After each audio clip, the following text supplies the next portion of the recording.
আসসালামু আলাইকুম। Channel I সংবাদের এখনকার আয়োজনে সবাইকে স্বাগত জানাচ্ছি। সৈয়দা তারানা তাবাসসুম। বিস্তারিত সংবাদের শুরুতেই জানিয়ে দিচ্ছি ফ্রেশ বিস্কুট সংবাদ শিরোনাম। মার্কিন প্রেসিডেন্ট নির্বাচনে জয়ী ডেমোক্র্যাট জো বাইডেনকে আনুষ্ঠানিক স্বীকৃতি। কংগ্রেসের যৌথ অধিবেশনের সময় সহিংসতায় নিহত 4। আওয়ামী লীগের নেতৃত্বে তৃতীয় মেয়াদে সরকার গঠনের 2 বছর পূর্তি আজ। সন্ধ্যা 7:30টায় জাতির উদ্দেশ্যে প্রধানমন্ত্রীর ভাষণ। করোনা মহামারী মোকাবেলায় বছর জুড়ে টিকা দেওয়ার তাগিদ, দীর্ঘমেয়াদী ও একক ডোজের ভ্যাকসিন উৎপাদনের পরামর্শ। এবং standard chartered channel I agro award প্রদান আগামীকাল। কৃষি ও কৃষককে সম্মানিত করার প্রয়াসে নীতি নির্ধারকদের প্রশংসা।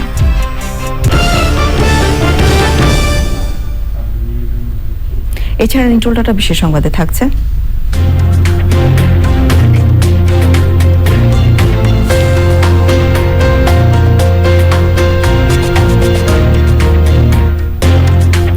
চীনের হারবিন শহরে বরফ ও তুষার উৎসবের প্রস্তুতির খবর।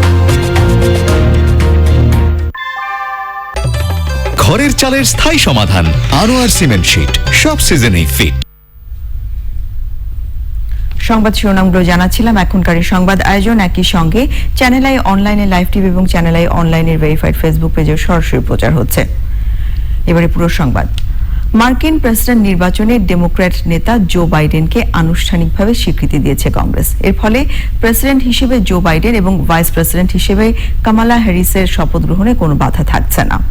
রীতি অনুযায়ী 20 জানুয়ারি শপথ নেবেন তারা। অনাকাঙ্ক্ষিত ঘটনার পর শান্তিপূর্ণভাবে ক্ষমতা হস্তান্তরের প্রতিশ্রুতি দিয়েছেন মার্কিন প্রেসিডেন্ট ডোনাল্ড ট্রাম্প। এর আগে বাইডেনকে আনুষ্ঠানিকভাবে বিজয়ী ঘোষণা করে 47তম মার্কিন প্রেসিডেন্ট হিসেবে অনুমোদনের জন্য কংগ্রেসের যৌথ অধিবেশনের সময় হামলা হয়। ওই ঘটনায় ওয়াশিংটন ডিসিতে 15 দিনের জরুরি অবস্থা জারি করা হয়েছে। রিপোর্ট আলিম আল রাজির। মার্কিন পার্লামেন্ট ভবন ক্যাপিটাল হিল ঘিরে বুধবার ট্রাম্পের উগ্র সমর্থকদের নজিরবিহীন হামলা, সংঘর্ষের কয়েক ঘণ্টা পরই আনুষ্ঠানিকভাবে দেশটির পরবর্তী প্রেসিডেন্ট হিসেবে জো বাইডেন এবং ভাইস প্রেসিডেন্ট কামালা হ্যারিসের জয়ের চূড়ান্ত অনুমোদন দেয় কংগ্রেস। সেই সাথে পেনসিলভেনিয়া এবং অ্যারিজোনার ভোট নিয়ে রিপাবলিকানদের অভিযোগ প্রত্যাখ্যান করে সিনেট ও হাউস অব রিপ্রেজেন্টেটিভস। জো বাইডেনকে আনুষ্ঠানিকভাবে স্বীকৃতি দেওয়ার পর মার্কিন প্রেসিডেন্ট ডোনাল্ড ট্রাম্প প্রথমবারের মতো প্রকাশ্যে স্বীকার করেছেন 20 জানুয়ারি দায়িত্ব ছেড়ে দেবেন তিনি। সুশৃঙ্খলভাবেই ক্ষমতার হাত বদলের অঙ্গীকার করেছেন ট্রাম্প। তবে নির্বাচনের ফলাফলের সাথে এখনও পুরোপুরি দ্বিমত পোষণ করেছেন তিনি। পার্লামেন্ট ভবনের সমর্থকদের তাণ্ডবের পর মার্কিন প্রেসিডেন্ট ডোনাল্ড ট্রাম্পকে অযোগ্য উল্লেখ করে তাকে সরিয়ে দিতে আলোচনা শুরু করেছেন তার মন্ত্রিসভার সদস্যরা। মার্কিন সংবিধানের 25তম সংশোধনীতে বলা হয়েছে, ভাইস প্রেসিডেন্ট ও মন্ত্রিসভা যদি প্রেসিডেন্টকে দায়িত্ব পালনে অযোগ্য বলে বিবেচনা করে তাহলে তাকে সরিয়ে দিতে পারবেন তারা। জো বাইডেনকে আনুষ্ঠানিকভাবে স্বীকৃতি দেওয়ার আগে 1814 সালে ব্রিটিশ বাহিনীর হামলার 206 বছর পর নজিরবিহীন সহিংসতার সাক্ষী হল মার্কিন কংগ্রেস। জো বাইডেনকে 47তম প্রেসিডেন্ট হিসেবে ঘোষণার জন্য কংগ্রেসের অধিবেশন চলার সময় ক্যাপিটল বিল্ডিংয়ের নিরাপত্তা বেষ্টনী ভেঙে পুলিশের সঙ্গে সংঘর্ষ শুরু করে ট্রাম্প সমর্থকরা। এক পর্যায়ে অধিবেশন চলার সময় পার্লামেন্ট কক্ষে ঢুকে পড়ে তারা। সহিংসতায় গুলিবিদ্ধ হয়ে এক নারীসহ 4 জনের মৃত্যু হয়, আহত 14 জন। 52 জনকে গ্রেপ্তার করা হয়েছে। হামলায় কংগ্রেসের যৌথ অধিবেশন কয়েক ঘণ্টা বন্ধ রাখার পর আবারও ইলেকট্রাল কলেজ ভোট গণনা শুরু হয়। পার্লামেন্ট ভবনে হামলার নিন্দা জানিয়ে একে যুক্তরাষ্ট্রের কালো দিন বলেছেন মার্কিন ভাইস প্রেসিডেন্ট মাইক পেন্স। একে সন্ত্রাসী হামলা বলে ট্রাম্পকে দায়ী করেছেন নির্বাচিত প্রেসিডেন্ট জো বাইডেন। ওয়াশিংটন ডিসিতে স্থানীয় সময় সন্ধ্যা 6টা থেকে সকাল 6টা পর্যন্ত কারফিউ বলবৎ রয়েছে। সেই সাথে 15 দিনের জরুরি অবস্থা জারির ঘোষণা করা হয়েছে। মোতায়েন করা হয়েছে জাতীয় নিরাপত্তা বাহিনী। হামলার নিন্দা জানিয়েছেন বিশ্ব নেতারা।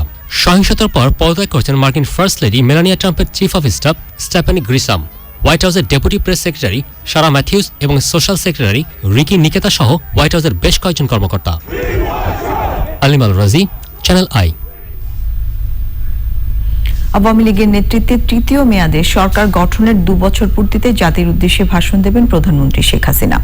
সন্ধ্যা 7:30টায় প্রধানমন্ত্রীর ভাষণ রাষ্ট্রীয় সম্প্রচার মাধ্যম বাংলাদেশ টেলিভিশন ও বাংলাদেশ বেতার এবং বিভিন্ন টেলিভিশনে সরাসরি সম্প্রচার করা হবে। ভাষণে প্রধানমন্ত্রী সরকারের ধারাবাহিক উন্নয়ন ও আগামীর পরিকল্পনা তুলে ধরবেন। 2018-র 30 ডিসেম্বর জাতীয় সংসদ নির্বাচনে নিরঙ্কুশ বিজয়ের মাধ্যমে টানা তৃতীয়বারের মতো সরকার গঠন করে শেখ হাসিনার নেতৃত্বে আওয়ামী লীগ সরকার। বিশাল জনগোষ্ঠীর মানুষের মধ্যে করোনা প্রতিরোধ ক্ষমতা বা হার্ড ইমিউনিটি গড়ে তুলতে হলে দেশের 70 থেকে 80% মানুষকে ভ্যাকসিনের আওতায় আনতে হবে। এখন পর্যন্ত বিশ্ব বাজারে আসা ভ্যাকসিনগুলোর কার্যকারিতা থাকে মাত্র 1 বছর। এর মধ্যে এত বেশি মানুষকে ভ্যাকসিন দেওয়া কষ্টসাধ্য। তাই দীর্ঘমেয়াদী একক ডোজের ভ্যাকসিন উৎপাদনকারী প্রতিষ্ঠানের সঙ্গে সরকারকে যোগাযোগের পরামর্শ দিয়েছেন বিশেষজ্ঞরা। জান্নাতুল বাকিয়া কেকা রিপোর্ট। 18 বছরের কম বয়সী শিশু, গর্ভবতী ও তীব্র অসুস্থ এমন জনগোষ্ঠীর করোনা ভ্যাকসিনের প্রয়োজন হবে না। বাংলাদেশের জনসংখ্যা 18 কোটি ধরে উল্লেখিত 5 কোটি মানুষ বাদ দিলে 13 কোটি মানুষের জন্য বছরে প্রয়োজন 26 কোটি ডোজ। এই জন্য প্রতিদিন গড়ে 8 লাখ মানুষকে ভ্যাকসিনের আওতায় আনতে হবে। বিশ্ববাজারে আসা ভ্যাকসিনগুলোর অন্যতম ফাইজার, অক্সফোর্ডের অ্যাস্ট্রাজেনেকা এবং চীনের সিনোভ্যাক, সবই 2 ডোজের। বিজ্ঞানীরা বলছেন 1 বছরে বেশি সুরক্ষা দেবে না এসব ভ্যাকসিনের কোনোটি। এখন পর্যন্ত যে অ্যাভেলেবল ভ্যাকসিন এগুলো 1 বছরের জন্য প্রোটেকশন দেয়, 2টো ডোজ লাগে। তো সেই হিসেবে বাংলাদেশে যদি আমাদের টার্গেট পপুলেশন ভাবি যে 11 থেকে 13 কোটি মানুষকে ভ্যাকসিনেট করা দরকার 12 মাস সময়ের মধ্যে, সেই কাজটা যদি করতে হয় তাহলে পরে আমাদের যেটুকু দরকার হচ্ছে সেটা হচ্ছে 2টা ডোজ দিতে হবে প্রতি 2 মাস। মানে 2 মাসে যদি ফার্স্ট ডোজ সেকেন্ড ডোজ দেই সেটা 2 মাসে দিই আর 3 মাসে দিই, একই ব্যাপার। কারণ দ্বিতীয় ডোজ দিতে হবে। 8 লক্ষ মানুষকে যদি প্রতিদিন দেওয়া যায় তাহলেই প্রতি মাসে আমরা 2 কোটির কাছাকাছি ডোজ দিতে পারবো। এবং 2 কোটি যদি দেই পরের মাসে দেই আর সেটা 3 মাস পরে দেই, আবার 2 কোটিতে ওনাদের দিতে হবে সেকেন্ড ডোজ। তাহলে আমাদের তখনই শুধুমাত্র প্রতিদিন 8 থেকে 10 লক্ষ মানুষকে ভ্যাকসিনেট করা গেলেই আমরা আসলে হার্ড ইমিউনিটি অ্যাটেইন করার চেষ্টা করতে পারবো। তাই প্রশ্ন উঠেছে, অল্প সংখ্যক মানুষকে বেশি দিনের সুরক্ষা না অল্প সময়ে বেশি মানুষকে ভ্যাকসিনের আওতায় আনা, কোনটি জরুরি? এই ক্ষেত্রে মনে রাখা ভালো যে এই হার্ড ইমিউনিটি যে 1 বছরের জন্য হয়, তাহলে ইনফ্লুয়েঞ্জার মতো যদি পরের বছর আবারও একই রকম হতে হবে তাহলে দেশের প্রধান কাজ হয়ে উঠবে খালি মানুষকে ভ্যাকসিনেট করা। অর্থাৎ এটা থেকে বের হয়ে আসার পদ্ধতি হচ্ছে সিঙ্গেল ডোজ ভ্যাকসিন জন্য খোঁজাখুঁজি করা আর লাইফ লং ইমিউনিটি দেয় এই ধরনের ভ্যাকসিনের জন্য অপেক্ষা করা, এবং সেটা বের হওয়ার সঙ্গে সঙ্গে যেন আমরা এবারের মতন একটি উৎসের উপর নির্ভরশীল না থাকি, অথবা আমরা যেন 1 বছরের পেছনে না পড়ি। অতএব আমাদের এখনই দক্ষতার সঙ্গে এই নেগোসিয়েশনগুলো সেরে ফেলা দরকার যে সিঙ্গেল ডোজ এবং লাইফ লং ইমিউনিটি যে ভ্যাকসিনগুলো দিবে সেগুলোর সঙ্গে যেগুলো পোটেনশিয়াল ক্যান্ডিডেট তাদের সঙ্গে ইমিডিয়েট নেগোসিয়েশন করা। করোনা মহামারী ঠেকাতে সম্মুখ সারির যোদ্ধা, সংক্রমণ এবং মৃত্যু ঝুঁকিতে থাকা প্রবীণ জনগোষ্ঠীর সুরক্ষায় সরকারের মূল লক্ষ্য। তবে বিশেষজ্ঞরা বলছেন দীর্ঘমেয়াদে সরকারের লক্ষ্য হওয়া উচিত 1 ডোজের এবং 1 বছরের বেশি সুরক্ষা দেবে এমন ভ্যাকসিন আনা। জান্নাতুল বাকিয়া কেকা, চ্যানেল আই, ঢাকা। বিদ্যালয়গুলোতে বই উৎসবের সঙ্গে সঙ্গে চলছে পরিষ্কার পরিচ্ছন্নতার কাজ। দীর্ঘদিন বন্ধ থাকার কারণে অনেক শিক্ষা প্রতিষ্ঠানের মাঠ ও শ্রেণীকক্ষ পরিষ্কার করা জরুরি হয়ে পড়েছে। শিক্ষকরা বলছেন 2021 সালের জেএসসি, এসএসসি পরীক্ষা সহ সীমিত পরিসরে শিক্ষা কার্যক্রম চালুর জন্য প্রস্তুতি নিয়ে রাখছেন তারা। মোস্তফা মল্লিকের রিপোর্ট।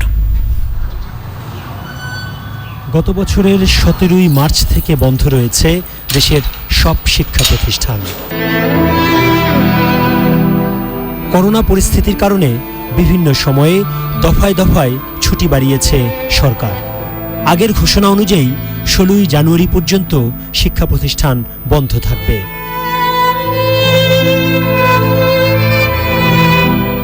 দীর্ঘদিন বন্ধ থাকার কারণে ধুলার স্তূপ জমেছে বিদ্যালয়ের শ্রেণীকক্ষ সহ সব স্থানে। নতুন বই বিতরণ উপলক্ষে বিদ্যালয়গুলো খোলা হয়েছে সীমিত পরিসরে। একই সঙ্গে শুরু হয়েছে পরিচ্ছন্নতা কার্যক্রম। স্কুলটা খুলুক এবং কি আমরা ভালো মতন পড়তে পারি, স্যারদের সঙ্গে যাতে আমরা কথা বলতে পারি। স্কুল আসতে তো মনে চাইছে কিন্তু করোনার কারণে তো স্কুল বন্ধ, ক্লাস করতে পারি না, অনলাইনে ক্লাস করতে হয়, এগুলো তো আর ভালো লাগে না, তাই জন্য স্কুলটা খুলে দিলে অনেক ভালো হয়। শিক্ষা প্রতিষ্ঠান খোলার নির্দেশের অপেক্ষায় কর্তৃপক্ষ। প্রস্তুত আছি, শিক্ষক শিক্ষিকারা তারাও প্রস্তুত, ছাত্র ছাত্রী তারাও প্রস্তুত। অত্যন্ত সুশৃঙ্খলভাবে আমরা ইনশাআল্লাহ যদি সরকার থেকে চালু করে আমরা করতে পারবো বলে আশাবাদ ব্যক্ত করছি। ওরা চাচ্ছে আমরা এখন আমাদের স্কুলটা যাতে এখন খুলে দেওয়া হয়। শিক্ষা মন্ত্রণালয় বলছে পরিস্থিতি স্বাভাবিক হলেই খুলে দেওয়া হবে সব শিক্ষা প্রতিষ্ঠান। এ সময়ে সবাইকে ধৈর্য ধরতে অনুরোধ করা হয়েছে। 2020 সালের 17ই মার্চ থেকে বন্ধ রয়েছে দেশের সব ধরনের শিক্ষা প্রতিষ্ঠান, কিন্তু করোনা ভাইরাসের কারণে বন্ধের স্থায়িত্ব যে এতটা দীর্ঘ হবে তা তখন কেই বা জানত। 2021 সালে যারা এসএসসি এবং এইচএসসি পরীক্ষার্থী আছে তাদের জন্য সংক্ষিপ্ত সিলেবাস প্রণয়নের কাজ চলছে বলে জানিয়েছে মন্ত্রণালয়। একই সঙ্গে মন্ত্রণালয় বলছে এই আধার কেটে গেলে খুব শিগগিরই শিক্ষা প্রতিষ্ঠান খুলে দেওয়া হবে। শিক্ষা প্রতিষ্ঠানগুলোও বলছে তারাও প্রস্তুত কার্যক্রম শুরু করার জন্য। ঢাকার মিরপুরের মিরপুর উচ্চ বিদ্যালয় থেকে মোস্তফা মল্লিক, চ্যানেল। কৃষি এবং কৃষককে সম্মানিত করার সবচেয়ে বড় আয়োজনটি আগামীকাল সন্ধ্যায় রাজধানীর হোটেল সোনারগাঁওয়ে। ষষ্ঠবারের মতো এই উদ্যোগে সম্মানিত হবেন 10 ব্যক্তি ও প্রতিষ্ঠান। স্ট্যান্ডার্ড চার্টার্ড ব্যাংক এবং চ্যানেল আই যৌথভাবে কাজটি করছে। পূর্বপুরুষের পেশাকে মর্যাদার আসনে নিতে এই প্রয়াসের প্রশংসা করেছেন সরকারের নীতি নির্ধারকরা। রিজওয়ান হাউসের রিপোর্ট। স্বাধীনতা পরবর্তী গত 5 দশকে বাংলাদেশের সাফল্যের ইতিহাস মূলত কৃষিতে এগিয়ে যাওয়ার ইতিহাস। এই সময়ে ধান উৎপাদন বেড়েছে 4 গুণ, বিশ্বে বাংলাদেশের অবস্থান তৃতীয়, সবজি উৎপাদনে তৃতীয়, মাছ উৎপাদনে চতুর্থ, সবচেয়ে বেশি ইলিশ মাছ পাওয়া যায় এদেশে। আলু উৎপাদনে বাংলাদেশ বিশ্বে ষষ্ঠ, আম উৎপাদনে সপ্তম, পেয়ারা উৎপাদনে অষ্টম। আবার এককভাবে সবচেয়ে বেশি কর্মসংস্থান প্রায় 80% যোগান দেয় কৃষি। এই করোনাকালে আবারও প্রমাণ হয়েছে কৃষি বাংলাদেশের অর্থনীতির প্রাণভোমরা। এত অবদান রাখা খাতটির মূল নায়ক কৃষকরা কি যোগ্য মূল্যায়ন পাচ্ছেন? Standard chartered channel I agro award চালুর গল্প আসলে কৃষিকে সম্মানিত করার গল্প। কৃষির সাথে যারা, কৃষি উন্নয়নের সাথে যারা জড়িত, কৃষি গবেষণার সাথে যারা জড়িত, কৃষি পণ্য বাজারজাতকরণের সাথে যারা জড়িত, তাদেরকে উৎসাহিত করলে আমি মনে করি কৃষি একটি আরও লাভজনক পেশা হবে এবং দেশের উন্নয়নে আরও অনেক বেশি ভূমিকা রাখবে। তা আমি মনে করি কৃষির গুরুত্ব থাকবে এবং চ্যানেল আই একটি গণমাধ্যম, ইলেকট্রনিক গণমাধ্যম, যেভাবে কৃষিকে গুরুত্ব দিয়ে বিভিন্ন কর্মসূচি তারা প্রচার করে, এটাকে আমরা সবসময় অভিনন্দন জানাই এবং আমরা খুবই উৎসাহিত বোধ করি। আমার দৃঢ় বিশ্বাস কৃষির উন্নয়নে চ্যানেল আই এই তাদের উদ্যোগ অব্যাহত রাখবে, তাদের প্রচার অব্যাহত রাখবে এবং তারা অবদান রাখবে। ব্যতিক্রমী এই আয়োজনের জন্য চ্যানেল আই এবং স্ট্যান্ডার্ড চার্টার্ড ব্যাংককে সাধুবাদ জানিয়েছেন পরিকল্পনা মন্ত্রী। চ্যানেল আই এবং স্ট্যান্ডার্ড চার্টার্ড ব্যাংক আমাদের দেশে দুইটি অত্যন্ত পরিচিত এবং সম্মানিত সংস্থা বা সংগঠন বা ব্যবসায়ী প্রতিষ্ঠান, যাই বলি না কেন, তাদের যৌথ উদ্যোগে যে এই পুরস্কার দেওয়া হয়, স্বীকৃতি দেওয়া হয় আমাদের যারা সফল কৃষক যারা আছেন তাদেরকে তাদের উদ্যোগের জন্য দেওয়া হয়। আমি এটাকে অবশ্যই সমর্থন করার বিষয়ে এটা প্রয়োজন আছে এই মুহূর্তে। যে কৃষিতে যে পরিবর্তন আসছে, বাণিজ্যিকীকরণ একদিকে হচ্ছে, অন্যদিকে যান্ত্রিকরণ বা যন্ত্রায়ন দুটোই হচ্ছে, একে অন্যের পরিপূরক কিন্তু। সুতরাং এই সময়ে কৃষিতে আরও বেশি করে কৃষিতে নজর দেওয়া, যারা কৃষিকাজে আছেন তাদের উপরে আরও মনোযোগ দেওয়া, তাদেরকে স্বীকৃতি দেওয়া, এই সকল বিষয়ে অত্যন্ত উঁচু সম্মানের দাবি রাখে। আমি ব্যক্তি হিসাবে বা এই দেশের একজন নাগরিক হিসাবে এবং কৃষক হিসাবেই, আমাদের পূর্বপুরুষরা তো সবাই কৃষক, আমি এই উদ্যোগকে সাধুবাদ জানাই, সমর্থন করি। শতাধিক আবেদন থেকে বাছাই করে চূড়ান্ত করা হয়েছে standard chartered channel I agro award তালিকা। রিজওয়ান আওয়াজ, চ্যানেল আই, ঢাকা। প্রখ্যাত কথা সাহিত্যিক রাবেয়া খাতুনের স্মৃতির প্রতি শ্রদ্ধা জানাতে আজও চ্যানেল আই কার্যালয়ে আসেন বিশিষ্টজনেরা।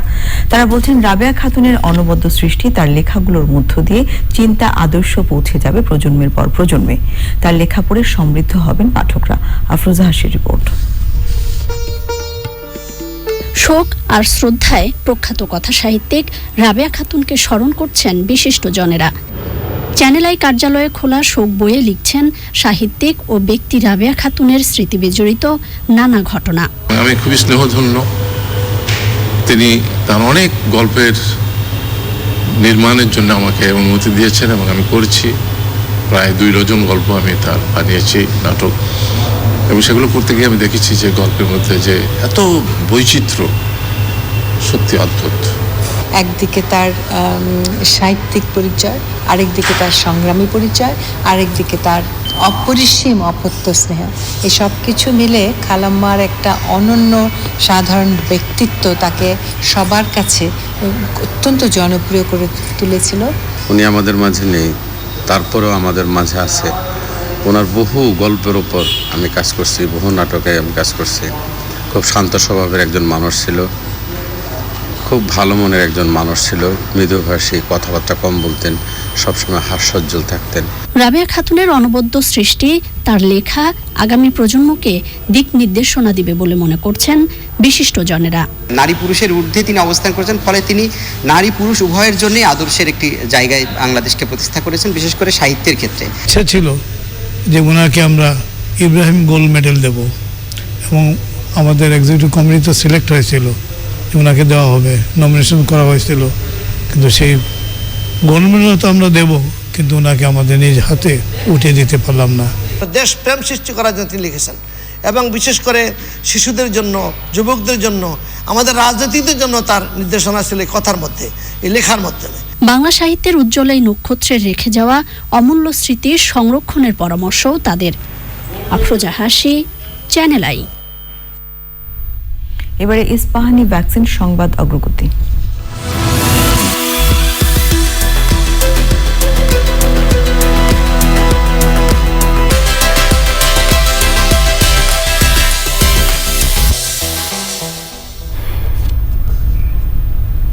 মডার্নার কোভিড-19 টিকার অনুমোদন দিয়েছে ইউরোপীয় ইউনিয়নের ওষুধ সংস্থা ইউরোপীয় মেডিসিন অথরিটি EMA।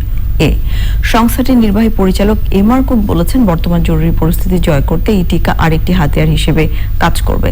এখন ইউরোপীয় কমিশন টিকাটি অনুমোদন দিলেই ইইউর সদস্য দেশগুলোতে এই টিকা সহজলভ্য হবে। ইইউর নির্বাহী কর্মকর্তারা শিগগিরই টিকায় অনুমোদন দেবেন বলে আশা করা হচ্ছে। করোনার সংক্রমণ বাড়ায় 15 জানুয়ারি পর্যন্ত জরুরি অবস্থার মেয়াদ বাড়িয়েছে পর্তুগাল। করোনা ভাইরাস থেকে জনগণকে দ্রুত সুরক্ষা দিতে গণটিকা কর্মসূচি নিয়ে ভারত তোড়জোড় করলেও 69% জনগণ এই টিকা দিতে দ্বিধায় রয়েছে।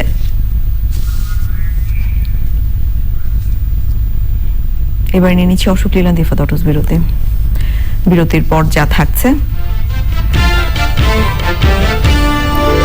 করোনা সংক্রমণ ঠেকাতে জাপানের টোকিওতে 1 মাসের জরুরি অবস্থা জারি। যুক্তরাষ্ট্রে একদিনের সর্বোচ্চ মৃত্যুর রেকর্ড। আপনারা দেখছেন চ্যানেলের সংবাদ। স্থানীয় সরকার নির্বাচনে দলের মনোনীত প্রার্থীদের বিরুদ্ধে দলের কেউ নির্বাচন করলে তার বিরুদ্ধে কঠোর হওয়ার ঘোষণা দিয়েছেন আওয়ামী লীগ সাধারণ সম্পাদক ওবায়দুল কাদের। ভিডিও বার্তায় তিনি বলেন, বিদ্রোহীদের ভবিষ্যতে মনোনয়ন না দেওয়ার পাশাপাশি তাদের মদত দেওয়া নেতাদের বিরুদ্ধেও ব্যবস্থা নেওয়া হবে। আওয়ামী লীগে বড় দল হিসেবে মনোনয়ন প্রত্যাশীর সংখ্যা বেশি হওয়া স্বাভাবিক উল্লেখ করে কাদের জানান, বঞ্চিতদের যোগ্যতা অনুযায়ী সাংগঠনিকভাবে মূল্যায়নের সুযোগ রয়েছে।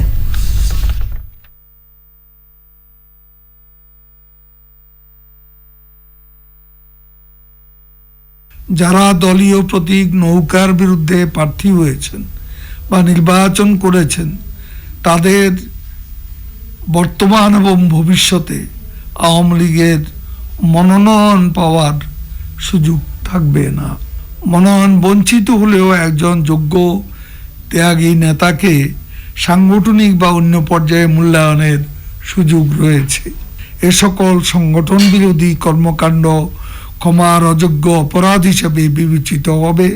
সাংগঠনিক বিশৃঙ্খলার জন্য ডিসিপ্লিনারি অ্যাকশন অবশ্যই আমাদের নিতে হবে।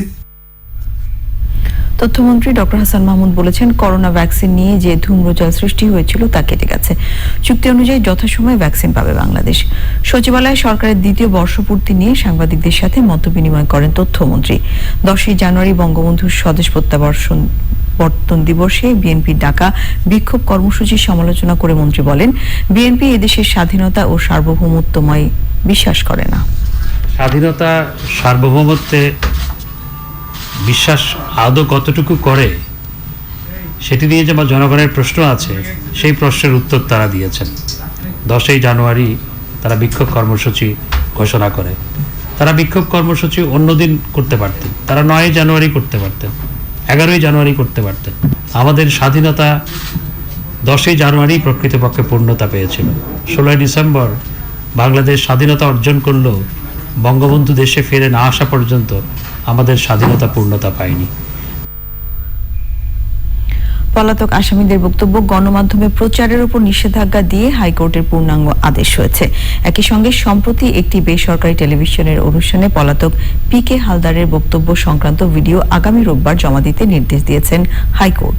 বিচারপতি মোহাম্মদ নজরুল ইসলাম তালুকদার ও বিচারপতি আহমেদ সোহেলের সমন্বয়ে গঠিত হাইকোর্ট বেঞ্চ পূর্ণাঙ্গ আদেশে এই বিষয়ে বেশ কিছু পর্যবেক্ষণ তুলে ধরেন। এই সংক্রান্ত দুর্নীতি দমন কমিশনের আবেদনের শুনানি হয় গত 30 ডিসেম্বর।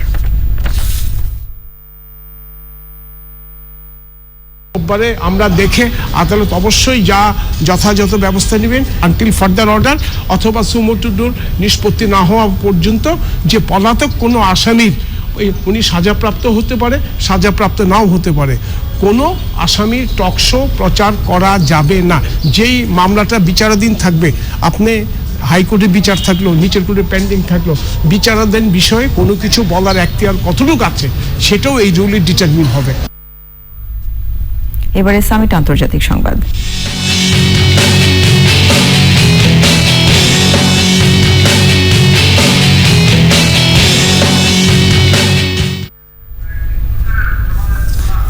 দর্শক, আওয়ামী লীগের নেতৃত্বে তৃতীয় মেয়াদের সরকার গঠনের 2 বছর পূর্তিতে জাতির উদ্দেশ্যে ভাষণ দিচ্ছেন প্রধানমন্ত্রী শেখ হাসিনা। আমরা সরাসরি যাচ্ছি প্রধানমন্ত্রীর ভাষণে। বিসমিল্লাহির রহমানির রহিম। প্রিয় দেশবাসী, আসসালামু আলাইকুম।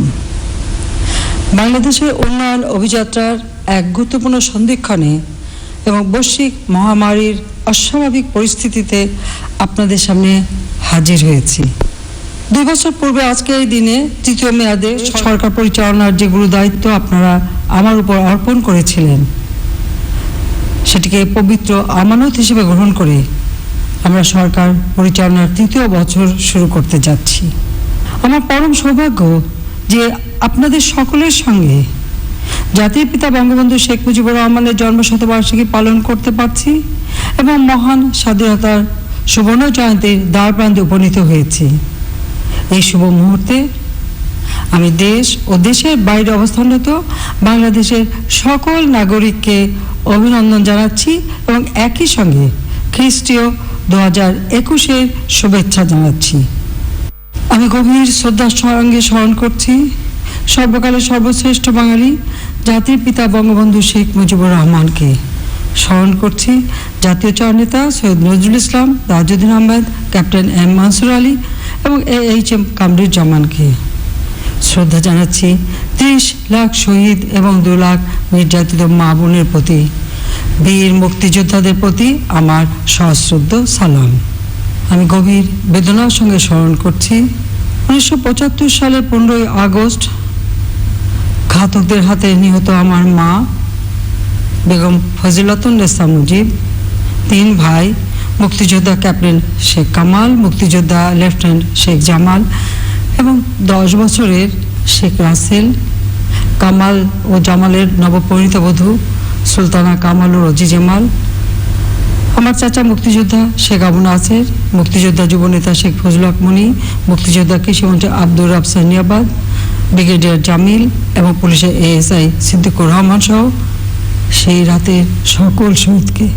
এই উপমহাদেশের অন্যতম প্রাচীন রাজনৈতিক দল আওয়ামী লীগের প্রতিষ্ঠাতা সভাপতি মাওলানা আব্দুল হামিদ খান ভাসানী, প্রতিষ্ঠাতা সাধারণ সম্পাদক শামসুল হক ও গণতন্ত্রের মানসপুত্র হোসেন শহীদ সহদের প্রতি গভীর শ্রদ্ধা জানাচ্ছি। স্মরণ করছি 2004 সালের 21শে আগস্টের গ্রেনেড হামলা নিহত আওয়ামী লীগ নেত্রী আইভি রহমান সহ 22 নেতা কর্মীকে। স্মরণ করছি 2001 সালের পর নির্মম হত্যাকাণ্ডের শিকার সাবেক অর্থমন্ত্রী শাহ ASM কিবরিয়া, আওয়ামী লীগ নেতা আহসানুল্লাহ মাস্টার, মঞ্জুরুল ইমাম, মমতাজউদ্দিন সহ 21,000 নেতা কর্মীকে। 2013 থেকে 2015 সাল পর্যন্ত বিএনপি জামাত জোটের অগ্নি সন্ত্রাস এবং পেট্রোল বোমা হামলায় যারা নিহত হয়েছেন আমি তাদের স্মরণ করছি। আহত স্বজনহারা পরিবারের প্রতি আমার সমবেদনা জানাচ্ছি। একাদশ জাতীয় সংসদ নির্বাচনের মাধ্যমে সরকার গঠনের পর রাজনীতিবিদ, জনপ্রতিনিধি, বিশিষ্ট ব্যক্তিবর্গ সহ যারা মৃত্যুবরণ করেছেন আমি তাদের আত্মার মাগফিরাত কামনা করছি। প্রিয় দেশবাসী, করোনা ভাইরাসের মহামারীর কারণে এক গভীর সংকটের মধ্য দিয়ে আমাদের বিগত 2020 সাল অতিক্রম করতে হয়েছে। সেই সঙ্গে ঘূর্ণিঝড় আমফান এবং উপর্যুপরি বন্যা আমাদের অর্থনীতির উপর বিরূপ প্রভাব ফেলে। আমরা সেসব ধকল দৃঢ়তার সঙ্গে কাটিয়ে উঠতে সক্ষম হয়েছি, কিন্তু করোনা ভাইরাস জনিত সংকট থেকে বিশ্ব এখনো মুক্ত হয়নি। মহান আল্লাহর অশেষ রহমতে বাংলাদেশে এখনো সংক্রমণ ও মৃত্যু হার অনেক কম। আমরা সর্বোচ্চ চেষ্টা করে যাচ্ছি এই মহামারী নিয়ন্ত্রণে রাখার। আশার কথা, বিভিন্ন দেশে কোভিড-19 টিকা প্রদান শুরু হয়েছে। বাংলাদেশেও আমরা দ্রুত টিকা নিয়ে আসার সব ধরনের চেষ্টা করছি। টিকা আসার পরপরই চিকিৎসক, স্বাস্থ্যকর্মী, আইন শৃঙ্খলা বাহিনীর সদস্য সহ সম্মুখ সারির যোদ্ধাদের অগ্রাধিকার ভিত্তিতে টিকা প্রদান করা হবে। কোভিড-19 মোকাবেলায় চিকিৎসক, স্বাস্থ্যকর্মী, আইন শৃঙ্খলা বাহিনী, সশস্ত্র বাহিনী এবং মাঠ প্রশাসনের সদস্য সহ সম্মুখ সারির করোনা যোদ্ধাদের আন্তরিক ধন্যবাদ জানাচ্ছি এই মহামারী সাহসের সাথে মোকাবেলা করার জন্য। করোনা ভাইরাস ছড়িয়ে পড়ার পরপরই বাংলাদেশ আওয়ামী লীগ, ছাত্রলীগ সহ অন্যান্য সহযোগী সংগঠনের নেতাকর্মী এবং নানা শ্রেণী পেশার মানুষ দরিদ্র অসহায় মানুষের সহায়তা এগিয়ে এসেছেন। আমি সকলকে আন্তরিক ধন্যবাদ জানাচ্ছি। যাদের মৃত্যু হয়েছে, আমি তাদের আত্মার মাগফিরাত ও শান্তি কামনা করছি। পুরো দেশবাসী, করোনা ভাইরাস মহামারী ইতিমধ্যেই বিশ্ব অর্থনীতিতে এক গভীর ক্ষতের সৃষ্টি করেছে। অনেক দেশের অর্থনীতিতে স্থবিরতা নেমে এসেছে। বাংলাদেশের অর্থনীতিও ক্ষতির মুখে পড়েছে। তবে বিভিন্ন নীতি সহায়তা এবং বিভিন্ন উদারনৈতিক আর্থিক প্রণোদনা প্যাকেজ প্রদানের মাধ্যমে আমরা অর্থনীতির চাকাকে সচল রাখার চেষ্টা করে যাচ্ছি। এখন পর্যন্ত আমরা 1,21,000 কোটি টাকার বিভিন্ন প্রণোদনা প্যাকেজ ঘোষণা করেছি, যা মোট জিডিপির 4.3%। পরিস্থিতি বিবেচনা করে আমরা সে প্রক্রিয়া এখনো অব্যাহত রেখেছি। বিভিন্ন শ্রেণী পেশা প্রায় 2.5 কোটি প্রান্তিক জনগোষ্ঠীকে আমরা নগদ অর্থসহ বিভিন্ন সহায়তার আওতায় এনেছি। সামাজিক নিরাপত্তা বেষ্টনীর আওতা বৃদ্ধি করা হয়েছে। গত অর্থ বছরে আমাদের জিডিপি 5.24% হারে বৃদ্ধি পেয়েছে। আমাদের প্রাক্কলন অনুযায়ী এবছর জিডিপির প্রবৃদ্ধি হার দাঁড়াবে 7.4%। বিভিন্ন আন্তর্জাতিক সংস্থার প্রক্ষেপণ অনুযায়ী জিডিপির প্রবৃদ্ধির হারে বাংলাদেশের অবস্থান হবে এশিয়ার মধ্যে সর্বোচ্চ। IMF এর প্রতিবেদন অনুযায়ী 2020 সালের সবচেয়ে বেশি জিডিপি প্রবৃদ্ধি অর্জনকারী শীর্ষ দেশগুলির মধ্যে বাংলাদেশের অবস্থান তৃতীয়। 2020-এ মাথাপিছু আয় দাঁড়িয়েছে 2064 মার্কিন ডলারে। করোনা ভাইরাস প্রাদুর্ভাবের শুরুতে আমি আশাবাদ ব্যক্ত করেছিলাম যে দেশবাসীর সহায়তায় আমরা এই দুর্যোগ মোকাবেলা সফলভাবে করতে পারব ইনশাল্লাহ।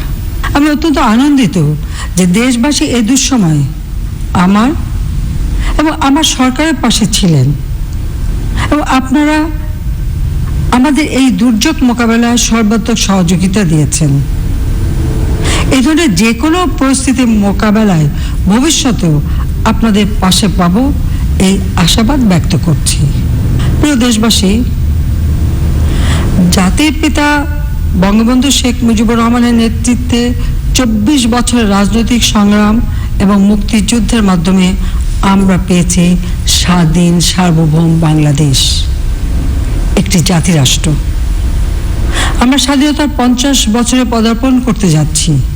জাতির পিতার স্বপ্ন ছিল একটি শোষণ বঞ্চনামুক্ত গণতান্ত্রিক এবং অসাম্প্রদায়িক রাষ্ট্র গঠনের, যেখানে সকল ধর্ম, বর্ণ, শ্রেণী, পেশার মানুষ সুখে শান্তিতে বাস করবে।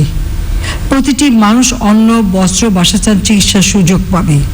বঙ্গবন্ধু শেখ মুজিবের নেতৃত্বে সদ্য স্বাধীনতাপ্রাপ্ত যুদ্ধবিধ্বস্ত বাংলাদেশ যখন পুনর্বাসন ও পুনর্গঠনের পাশাপাশি অর্থনৈতিকভাবে, সামাজিকভাবে এগিয়ে যাচ্ছিল, তখনই মুক্তিযুদ্ধ বিরোধী প্রতিক্রিয়াশীল শক্তি 1975 সালের 15ই আগস্ট তাকে সপরিবারে হত্যা করে। তাকে হত্যার মাধ্যমে বাংলাদেশের অগ্রযাত্রাকে স্তব্ধ করে দেওয়া হয়। তারপর অনেক চক্রান্ত, ষড়যন্ত্র, সামরিক শাসনের জাতাকলীন নিষ্পেষণ, গণতন্ত্রহীনতা, মুক্তিযুদ্ধের চেতনা বিচ্যুতি, ইতিহাস বিকৃতি সহ শাসকদের নানা অপকীর্তি প্রত্যক্ষ করেছে এ দেশের মানুষ। আপনারা জনগণের সম্পদ লুটপাট করে তাদের বঞ্চিত রেখে 30 লাখ শহীদের রক্তের সঙ্গে বেইমানি করে বাংলাদেশকে পরনির্ভরশীল করে রেখেছিল। 1975 সালের বিয়োগান্ত ঘটনার পর আমরা দেশে আসতে পারিনি। 6 বছর নির্বাসিত জীবন কাটিয়ে আমি 1981 সালে দেশে ফিরে আসি। গণতন্ত্র পুনরুদ্ধার এবং ভোট ও ভাতের অধিকার আদায়ের সংগ্রামে নিজেকে সমর্পণ করি। আমার একটাই লক্ষ্য ছিল জাতির পিতার স্বপ্নকে বাস্তবায়িত করে বাংলার মানুষের মুখে হাসি ফোটানো। দীর্ঘ 21 বছর পর 1996 সালে বাংলাদেশ আওয়ামী লীগ জনগণের ভোটে রাষ্ট্র পরিচালনার দায়িত্ব পায়। আমরা দায়িত্ব নিয়েই বাংলাদেশকে একটি আত্মমর্যাদাশীল দেশ হিসেবে বিশ্বের বুকে প্রতিষ্ঠিত করার উদ্যোগ গ্রহণ করি। মাঝখানে 2001 থেকে 2008 পর্যন্ত বিএনপি জামাত এবং তত্ত্বাবধায়ক সরকারের সময় সে প্রচেষ্টায় ছেদ পড়েছিল, কিন্তু 2009 সালে রাষ্ট্র পরিচালনার দায়িত্ব গ্রহণের পর আওয়ামী লীগ সরকারের গত 12 বছরের শাসনামলে বাংলাদেশ বিশ্বের বুকে একটি আত্মমর্যাদাশীল দেশ হিসেবে প্রতিষ্ঠা পেয়েছে। আর্থসামাজিক এবং অবকাঠামো খাতে বাংলাদেশের বিস্ময়কর উন্নয়ন সাধিত হয়েছে। দ্য ইকোনমিস্টের 2020 সালের প্রতিবেদন অনুযায়ী 66টি উদীয়মান সবল অর্থনীতি দেশের তালিকায় বাংলাদেশের অবস্থান নবম। ওয়ার্ল্ড ইকোনমিক ফোরামের পূর্বাভাস অনুযায়ী 2030 সাল নাগাদ বাংলাদেশ হবে বিশ্বের 24তম বৃহত্তম অর্থনীতির দেশ। প্রিয় দেশবাসী, 2018 সালে একাদশ সংসদ নির্বাচনে সমৃদ্ধির অগ্রযাত্রায় বাংলাদেশ শীর্ষক ইস্তেহার ঘোষণা করেছিলাম। আমাদের নির্বাচনী ইস্তেহারের মূল প্রতিপাদ্য ছিল দক্ষ, সেবামুখী, জবাবদিহিমূলক প্রশাসন গড়ে তুলে সন্ত্রাস, জঙ্গিবাদ নির্মূল করে একটি ক্ষুধা, দারিদ্র্য, নিরক্ষরতা মুক্ত অসাম্প্রদায়িক বাংলাদেশ নির্মাণ করা। 2031 সালের মধ্যে বাংলাদেশ হবে উচ্চ মধ্যম আয়ের দেশ এবং 2041 সালের মধ্যে উচ্চ আয়ের সমৃদ্ধশালী মর্যাদাশীল দেশ। আমরা 2021 সালের পূর্বেই উন্নয়নশীল দেশে উন্নীত হওয়ার যোগ্যতা অর্জন করেছি। প্রত্যাশিত লক্ষ্যে পৌঁছাতে আমরা পথনকশা তৈরি করেছি।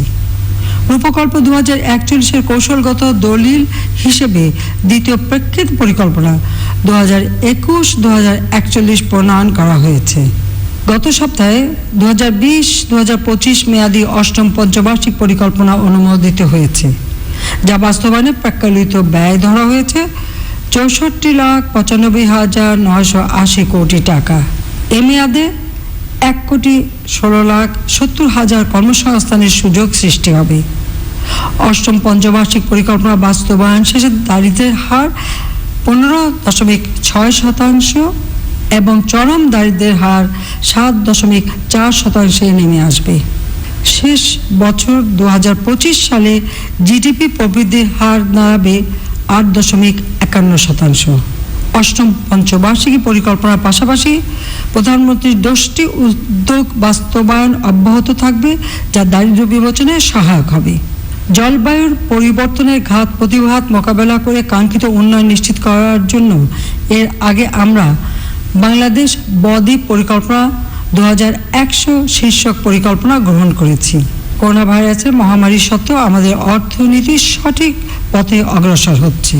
বিজয়ের মাস ডিসেম্বরে আমাদের বহুল আরাধ্য নিজস্ব অর্থায়নে বাস্তবায়নাধীন পদ্মা সেতুর সর্বশেষ স্প্যান বসানোর মাধ্যমে দেশের দক্ষিণ অঞ্চলকে রাজধানী সহ অন্যান্য অঞ্চলের সঙ্গে সরাসরি যুক্ত করা হয়েছে। এ পর্যন্ত পদ্মা সেতুর 82% কাজ শেষ হয়েছে। আশা করা হচ্ছে আগামী বছর এই স্বপ্নের সেতু যানবাহন এবং রেল চলাচলের জন্য উন্মুক্ত করে দেওয়া সম্ভব হবে। অন্যান্য বৃহৎ প্রকল্পগুলির কাজও পূর্ণ উদ্যমে এগিয়ে যাচ্ছে। উত্তরা থেকে আগারগাঁও পর্যন্ত মেট্রো রেলের 14 কিলোমিটার অংশের কাজ প্রায় শেষ হয়েছে। 1,13,000 কোটি টাকা ব্যয়ে দেশের ইতিহাসে এ যাবৎকালের সর্ববৃহৎ উন্নয়ন প্রকল্প রূপপুর পারমাণবিক বিদ্যুৎ কেন্দ্রের 1200 মেগাওয়াট ক্ষমতা সম্পন্ন প্রথম ইউনিটের নির্মাণ কাজের 80% ইতিমধ্যে শেষ হয়েছে। নির্ধারিত সময় 2023 সালের এপ্রিল নাগাদ এই ইউনিট থেকে জাতীয় গ্রিডে বিদ্যুৎ সরবরাহ সম্ভব হবে। রূপপুর পারমাণবিক বিদ্যুৎ কেন্দ্র দেশের প্রযুক্তিগত উন্নয়নের ক্ষেত্রে এক বৈপ্লবিক পরিবর্তন সাধন করবে।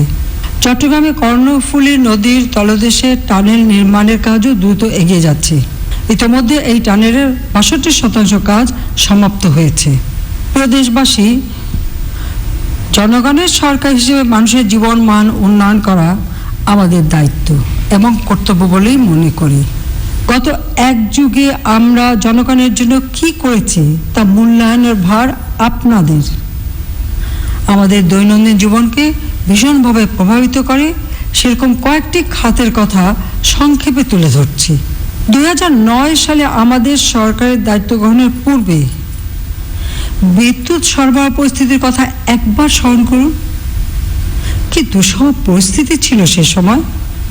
বিদ্যুৎ কখন আসবে আর কখন যাবে তার কোনো নিশ্চয়তা ছিল না। আমরা অর্থাৎ আওয়ামী লীগ সরকার পরিচালনার দায়িত্ব গ্রহণের পর স্বল্প, মধ্যম এবং দীর্ঘমেয়াদী পরিকল্পনা গ্রহণ করে আজ বিদ্যুৎ উৎপাদনে স্বনির্ভরতা অর্জন করেছি। 2009 থেকে 2020 পর্যন্ত প্রায় 19,000 মেগাওয়াট বিদ্যুৎ জাতীয় গ্রিডে যুক্ত হয়েছে। বর্তমানে দৈনিক বিদ্যুৎ উৎপাদনের সক্ষমতা দাঁড়িয়েছে 24,421 মেগাওয়াট। বিদ্যুৎ সুবিধাভোগী জনসংখ্যা 2005-06 সালের 47% থেকে বৃদ্ধি পেয়ে বর্তমানে 99% উন্নীত হয়েছে। দীর্ঘমেয়াদী পরিকল্পনার অংশ হিসেবে পায়রাতে ইতিমধ্যে 1,320 মেগাওয়াট ক্ষমতা সম্পন্ন বিদ্যুৎ কেন্দ্র স্থাপিত হয়েছে। রামপাল, পায়রা, মহেশখালী এবং মাতারবাড়িতে আরও মোট 7,800 মেগাওয়াট ক্ষমতা সম্পন্ন বিদ্যুৎ কেন্দ্র নির্মাণ কাজ চলছে। মুজিব বর্ষে এবং স্বাধীনতা সুবর্ণ জয়ন্তীতে শতভাগ মানুষের ঘরে বিদ্যুৎ পৌঁছে দেওয়া হবে। সব ঘর আলোকিত হবে। 2009 সালে জাতীয় গ্রিডে 1,744 মিলিয়ন ঘনফুট গ্যাস সরবরাহ করা হতো। বর্তমানে যা 2,525 মিলিয়ন ঘনফুটে উন্নীত হয়েছে। গ্যাসের অব্যাহত চাহিদা মেটাতে 2018 থেকে তরলীকৃত গ্যাস আমদানি করা হচ্ছে। প্রিয় দেশবাসী, আজ খাদ্য উৎপাদনে বাংলাদেশ স্বয়ংসম্পূর্ণ। 2019-20 অর্থ বছরে দানাদার খাদ্যশস্য উৎপাদনের পরিমাণ ছিল 4,53,44,000 মেট্রিক টন। বাংলাদেশ বিশ্বে ধান উৎপাদনের 4র্থ থেকে 3য় স্থানে উন্নীত হয়েছে। অব্যাহত নীতি সহায়তা ও প্রণোদনার মাধ্যমে কৃষি ক্ষেত্রে এই বিপ্লব সাধিত হয়েছে। শুধু 2019-20 বছরে কৃষিখাতে 7,188 কোটিরও বেশি টাকা ভর্তুকি দেওয়া হয়েছে।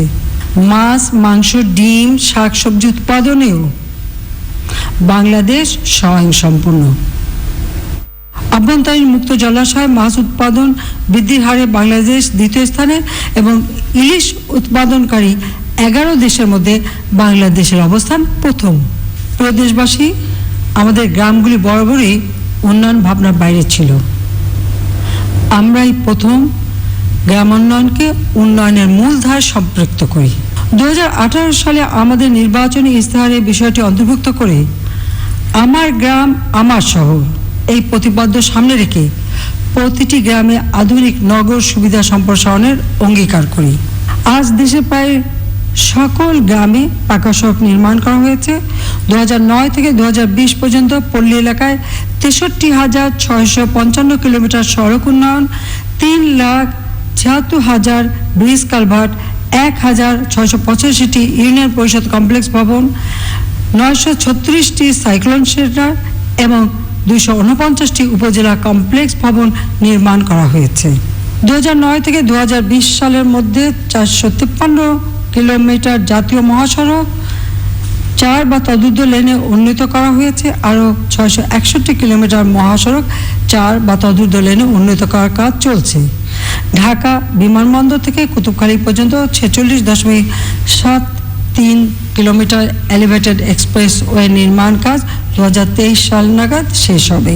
2009 থেকে 2020 পর্যন্ত 451 কিলোমিটার নতুন রেলপথ নির্মাণ এবং 1181 কিলোমিটার রেলপথ পুনর্বাসন করা হয়েছে। 428টি নতুন রেল সেতু নির্মাণ করা হয়েছে। কিছুদিন আগে আমরা যমুনা নদীর উপর 4.8 কিলোমিটার দীর্ঘ বঙ্গবন্ধু রেলওয়ে সেতুর ভিত্তিপ্রস্তর স্থাপন করেছি। লোকোমোটিভ, যাত্রীবাহী ক্যারেজ এবং মালবাহী ওয়াগন সংগ্রহ করা হয়েছে 1040টি। এই সময় বাংলাদেশ রেলওয়েতে 137টি নতুন ট্রেন চালু করা হয়েছে। বাংলাদেশ বিমান এয়ারলাইন্সের বিমান বহরে 12টি নতুন অত্যাধুনিক বোয়িং এবং ড্রিম লাইনার উড়োজাহাজ সংযোজিত হয়েছে। গত মাসে একটি -8-400 উড়োজাহাজ সংযোজিত হয়েছে।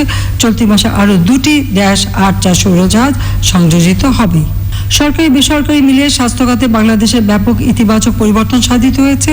সারা দেশে 18,500 কমিউনিটি ক্লিনিক ও ইউনিয়ন স্বাস্থ্য কেন্দ্র হতে গ্রামীণ, নারী, শিশু সহ সাধারণ মানুষের স্বাস্থ্যসেবা প্রদান করা হচ্ছে। সেই সঙ্গে বিনামূল্যে 30 ধরনের ঔষধ দেওয়া হয়।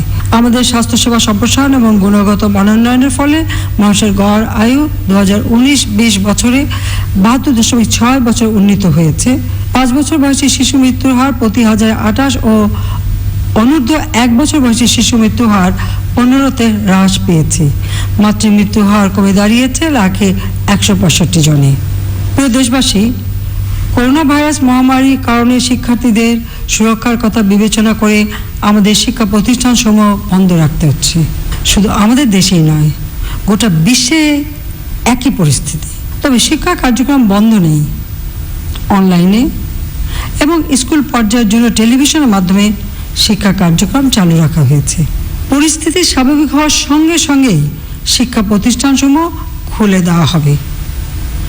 বছরের প্রথম দিনেই নতুন বই বিতরণ শুরু হয়েছে। 2019-20 অর্থবছর প্রাথমিক থেকে উচ্চশিক্ষা পর্যন্ত প্রায় 2 কোটি শিক্ষার্থীর মধ্যে 2,958 কোটি টাকার বৃত্তি প্রবৃত্তি বিতরণ করা হয়েছে।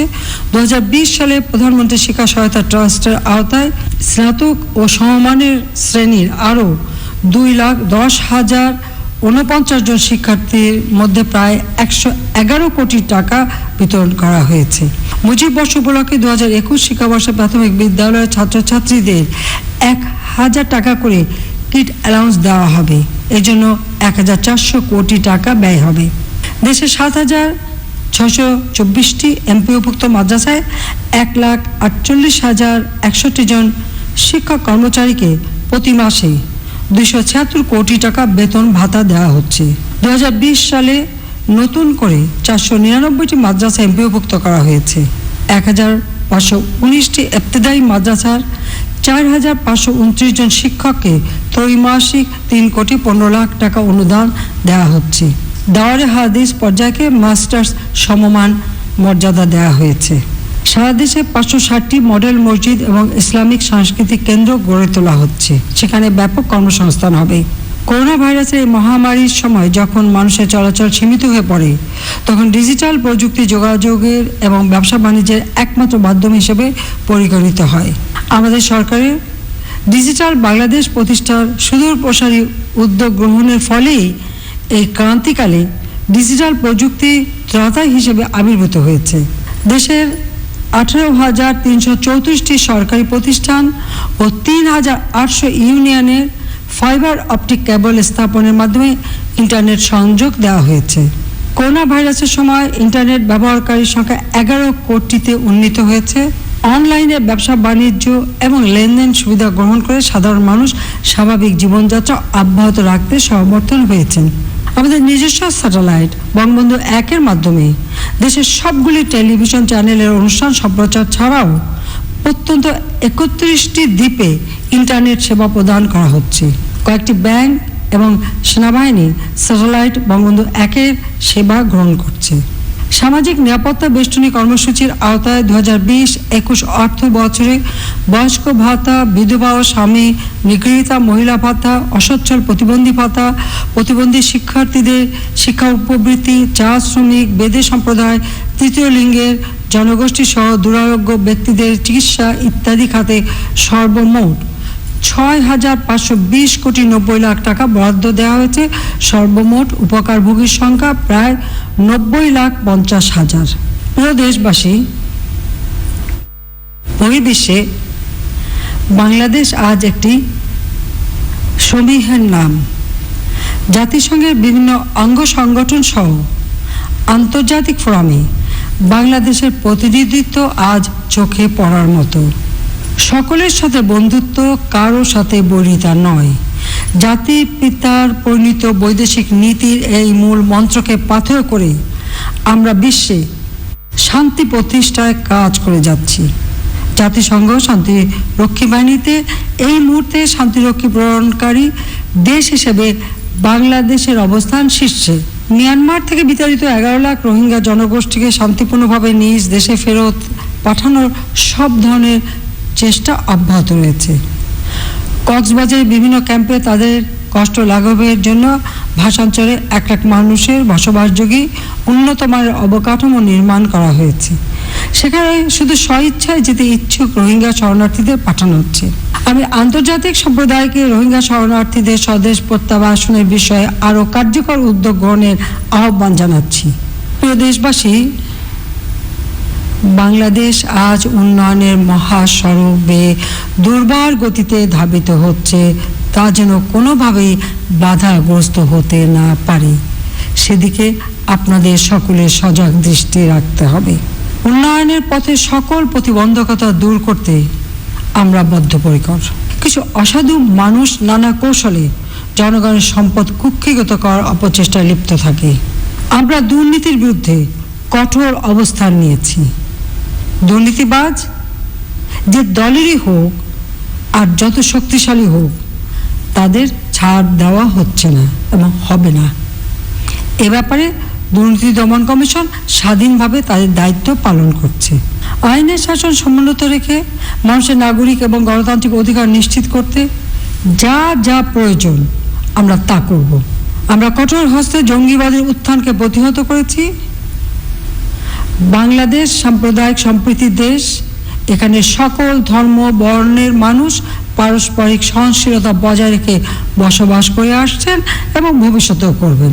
প্রিয় দেশবাসী, আমরা জাতির পিতা বঙ্গবন্ধু শেখ মুজিবুর রহমানের জন্ম শতবার্ষিকীর অনুষ্ঠানমালা আড়ম্বরপূর্ণভাবে উদযাপনের উদ্যোগ নিয়েছিলাম, কিন্তু করোনা ভাইরাসের মহামারী ছড়িয়ে পড়ার কারণে অনুষ্ঠানমালায় পরিবর্তন আনতে হয়েছে। গত বছরের 17 মার্চ উদ্বোধন অনুষ্ঠান জনগণ সমাগম ছাড়াই ডিজিটাল পদ্ধতিতে অনুষ্ঠিত হয়। আমরা বঙ্গবন্ধু প্রতিদিন শীর্ষক টিভি স্পট প্রচার করছি। অনলাইনে কুইজ প্রতিযোগিতার আয়োজন করা হয়েছে। স্মারক মুদ্রা ও ডাক টিকিট অবমুক্ত করা হয়েছে। স্বল্পদৈর্ঘ্য অ্যানিমেটেড চলচ্চিত্র নির্মাণ করা হচ্ছে। সারা দেশে 1,15,00,000 গাছের চারা রোপণ করা হয়েছে। ভূমিহীন ও গৃহহীনদের জন্য প্রত্যেকে 2% খাস জমি বরাদ্দ সহ 65,726টি ঘর তৈরির কার্যক্রম এগিয়ে চলছে। একটি মানুষও ভূমিহীন থাকবে না, গৃহহীন থাকবে না, এই নীতি আমরা গ্রহণ করেছি।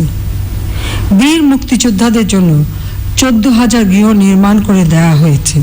আগামী 16 ডিসেম্বর পর্যন্ত বঙ্গবন্ধু শেখ মুজিবুর রহমানের জন্ম শতবার্ষিকী উদযাপনের সময়সীমা বৃদ্ধি করা হয়েছে। ইউনেস্কো সৃজনশীল অর্থনীতির ক্ষেত্রে জাতির পিতা বঙ্গবন্ধু শেখ মুজিবুর রহমানের নামে একটি আন্তর্জাতিক পুরস্কার চালু করেছে। আগামী 26শে মার্চ আমাদের স্বাধীনতার সুবর্ণ জয়ন্তী। করোনা ভাইরাসের প্রকোপ না থাকলে আমরা সাড়ম্বরে এই অনুষ্ঠান উদযাপন করব ইনশাল্লাহ। একই সঙ্গে চলতে থাকবে জাতির পিতার জন্মশতবার্ষিকীর অনুষ্ঠানমালা। বাংলাদেশের মানুষের সৌভাগ্য এবং আওয়ামী লীগের জন্য গর্বের বিষয় যে স্বাধীনতার সুবর্ণ জয়ন্তীর এই মহেন্দ্রক্ষণে স্বাধীনতার সংগ্রামে নেতৃত্ব দানকারী রাজনৈতিক দল রাষ্ট্রীয় ক্ষমতায় অধিষ্ঠিত। 1997 সালে রজত জয়ন্তী উদযাপনকালেও বাংলাদেশ আওয়ামী লীগ রাষ্ট্রীয় ক্ষমতায় অধিষ্ঠিত ছিল। বাংলাদেশ আওয়ামী লীগ ব্যতীত অন্য কোনো দল বা গোষ্ঠী স্বাধীনতার এই মহেন্দ্রক্ষণকে স্মরণীয় করে রাখার তাগিদ অনুভব করবে না। প্রিয় দেশবাসী, জাতির পিতা বঙ্গবন্ধু শেখ মুজিব 1973 সালের 15 ডিসেম্বর জাতির উদ্দেশ্যে প্রদত্ত ভাষণে বলেছিলেন, আমি উদ্ধৃত করছি, স্বাধীনতা সংগ্রামের চাইতেও দেশ গড়া বেশ কঠিন। দেশ গড়ার সংগ্রামে আরও বেশি আত্মত্যাগ, আরও বেশি ধৈর্য, আরও বেশি পরিশ্রম দরকার। আমরা যদি একটু কষ্ট করি, একটু বেশি পরিশ্রম করি, সকলেই সৎ পথে থেকে সাধ্যমতো নিজের দায়িত্ব পালন করি, সবচাইতে বড় কথা সকলে ঐক্যবদ্ধ থাকে, তাহলে আমি বিনা দ্বিধায় বলতে পারি ইনশাআল্লাহ কয়েক বছরের মধ্যে আমাদের স্বপ্নের সোনার বাংলা আবার সোনার বাংলায় পরিণত হবে। কোড শেষ। আমরা আজ অনেক দূর এগিয়েছি সত্য, আমাদের আরও বহুদূর যেতে হবে। হতে পারে সে গন্তব্য পথ মসৃণ, হতে পারে বন্ধুর। বাঙালি বীরের জাতি, পথ যতই কঠিনই হোক আমাদের কাঙ্ক্ষিত লক্ষ্যে পৌঁছাতে হবে। আমরা যদি পরিশ্রম করি, সততা, দেশপ্রেম নিয়ে দায়িত্ব পালন করি, তাহলে আমরা সফলকাম হবই ইনশাআল্লাহ। জাতীয় কবি কাজী নজরুলের ভাষায় তাই বলতে চাই, দুর্গমগিরি কান্তার মরু দুস্তর পারাবার, লঙ্ঘিত হবে রাত্রি নিশীতে যাত্রীরা হুঁশিয়ার। স্বাধীনতা সুবর্ণ জয়ন্তীকে সামনে রেখে আসুন আমরা নতুন করে শপথ নিই। মুক্তিযুদ্ধের চেতনা এবং আদর্শকে ধারণ করে আমরা জাতির পিতার স্বপ্নের ক্ষুধা, দারিদ্র্য, নিরক্ষরতা মুক্ত একটি অসাম্প্রদায়িক কল্যাণকামী সোনার বাংলাদেশ গড়ে তুলি। করোনা ভাইরাসের এই অমানিসা দ্রুত কেটে যাক, মহান আল্লাহ তাআলার কাছে এই প্রার্থনা করি। ততদিন আপনারা স্বাস্থ্যবিধি মেনে জীবন যাপন করুন। মহান আল্লাহ আমাদের সহায় হন। আপনারা সুস্থ থাকেন, ভালো থাকেন, আপনারা সুন্দর জীবন যাপন করেন, সেই কামনা করি। খোদা হাফেজ। জয় বাংলা, জয় বঙ্গবন্ধু, বাংলাদেশ চিরজীবী হোক।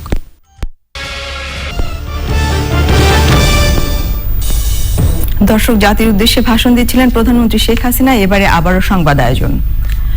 জাপানে করোনা ভাইরাসের সংক্রমণ বেড়ে যাওয়ায় রাজধানী টোকিওতে 1 মাসের জরুরি অবস্থা ঘোষণা করা হয়েছে।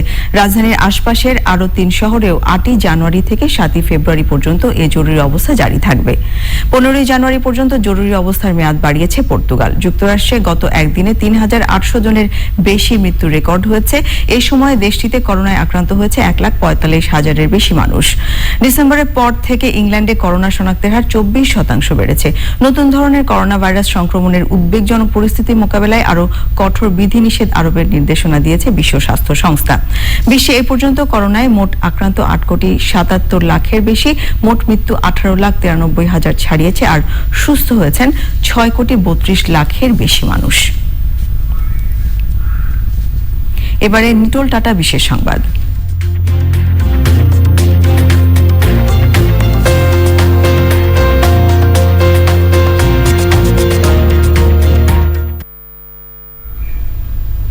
চীনের উত্তরাঞ্চলের হেইলং জিয়াং প্রদেশের হারবিন শহরে বরফ ও তুষার উৎসবের প্রস্তুতি চলছে।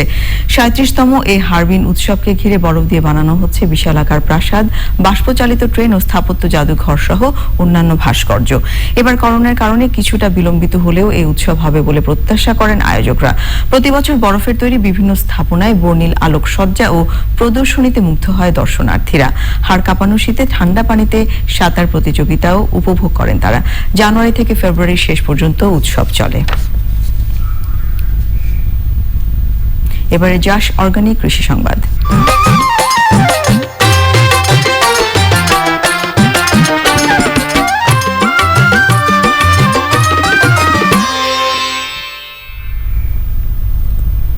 পানি কমে যাওয়ায় নড়াইলের খালি বিলে চলছে মাছ ধরা উৎসব। পলো, জালসহ বিভিন্ন উপকরণ দিয়ে মাছ ধরছেন জেলে ও শৌখিন মাছ শিকারীরা। তারা বলছেন কমে গেছে মাছের পরিমাণ। নড়াইল থেকে মধু সরকারের পাঠানো তথ্য ও ভিডিও চিত্রে সুদীপ্তা মাহমুদের রিপোর্ট। দেশীয় প্রজাতির মাছের ভান্ডার খ্যাত নড়াইল জেলা। এর পাশ দিয়ে মধুমতি, চিত্রা, নবগঙ্গা, কাজলা নদী সহ অসংখ্য খাল-বিল প্রবাহিত। এসব নদী ও খাল-বিলে মিঠা পানি প্রবাহিত হওয়ায় দেশীয় প্রজাতির মাছের প্রজনন ভালো হয়। ইছামতি বিল, চাচুরির বিল, কারার বিল, নলামারা বিল সহ অসংখ্য বিলে শোল, টাকি, মাগুর, শিং, কই সহ বিভিন্ন দেশীয় প্রজাতির মাছের প্রজনন ভালো হয়। বর্ষা শেষে এসব বিলে শুরু হয়েছে মাছ ধরা উৎসব। এলাকার শৌখিন ও পেশাদার মাছ শিকারীরা নেমে পড়েছেন মাছ ধরতে। মশারি দিয়ে বিভিন্ন দেশীয় প্রযুক্তি দিয়ে আমরা মাছগুলো শিকার করি, শৈল মাছ এবং দেশীয় অনেক কই, মাগুর, শিং। আমরা এই বিলে প্রচুর পরিমাণে বিলে মাছ, শৈল, কই, টাকি, বিভিন্ন প্রকারের বিলের মাছ পাওয়া যায়। এই বিলে এখন গেট রয়ে গেছে, বিভিন্ন বৃষ্টির কারণে মাছ এখন কমে গেছে। দেশীয় মাছ রক্ষায় বিভিন্ন বিলে অভয়াশ্রম নির্মাণের দাবি জানিয়েছেন মাছ শিকারীরা। যদি বড় অভয়াশ্রম করা হয় তাহলে এই দেশি মাছের উৎপাদন বৃদ্ধি হবে এবং এই দেশি মাছের আপনার রক্ষা করা মনে হয় সম্ভব হবে বলে আমি মনে করি। ইতোমধ্যেই কিছু ব্যবস্থা নেওয়া হয়েছে জানাচ্ছে মৎস্য অধিদপ্তর। আমাদের এই দেশি প্রজাতির মাছ রক্ষার্থে আমরা ইতিমধ্যে গত অর্থবছরে আমাদের 2টি অভয়াশ্রম সংস্কার এবং মেরামত করা হয়েছে এবং অভয়াশ্রমকে ঘিরে সেখানেও আমাদের বেশ মাছের পরিবেশ সৃষ্টি হয়েছে এবং সেখানে মাছের উৎপাদন অনেক আশানুরূপ। তবে মা মাছ নিধন, ধানে বিষ প্রয়োগ, নিচু জমিতে ঘের তৈরি, বর্ষায় পানি কম হওয়া সহ নানা কারণে খাল, বিল, জলাশয়ে আগের মতো মাছ পাওয়া যাচ্ছে না জানাচ্ছেন মৎস্যজীবীরা।